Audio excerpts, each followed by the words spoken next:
The idea for a folding bike isn't new.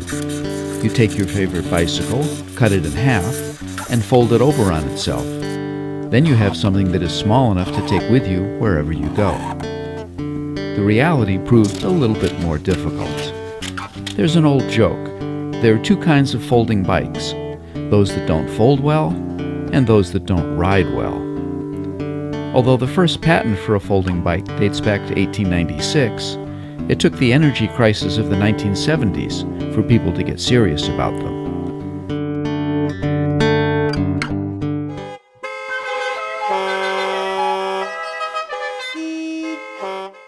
Not surprisingly, this happened in two rather congested parts of the world.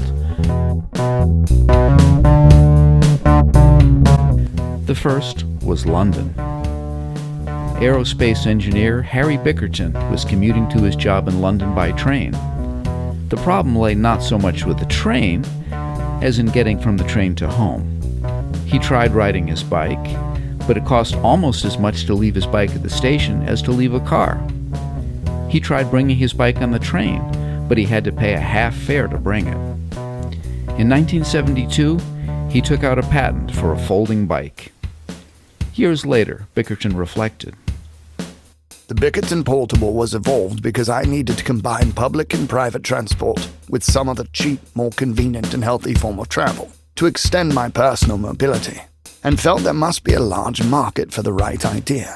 In an age where men can be landed on the moon, I felt that we must have the technology and material to solve this requirement more neatly. By modern standards, however, the Bickerton is less than confidence-inspiring. Its light aluminum construction gives it a certain flexibility, and the small wheels, combined with a plastic headset, makes it not very stable, especially going uphill.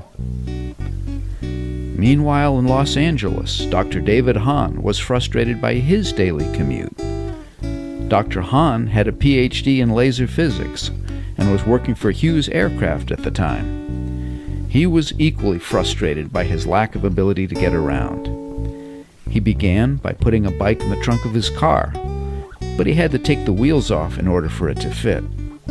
Soon he was building folding bikes in his garage, and with the help of his brother Henry, in 1982 he launched his own company, DeHaan Bicycles. DeHaan, incidentally, stands for David Hahn. The first DeHaans were crude and heavy, but they were sturdy and they would get you there. Today, the American-designed, Chinese-made DeHaans have 2/3 of the folding bike market. Meanwhile, back in London, Andrew Ritchie first started designs in his flat overlooking the Brompton Oratory in 1975. The first Brompton factory started production in West London in 1988. Brompton is known for getting the smallest fold of any folding bike. It folds not once, but twice.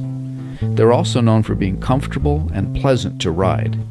They're still made in London, and recently Brompton has taken on something of a cult status with people who ride them and race them all over the world. Whether your goal is commuting or going on a tour of Europe, there's a folding bike just for you. Because one of the best things about having a bike is being able to take it with you.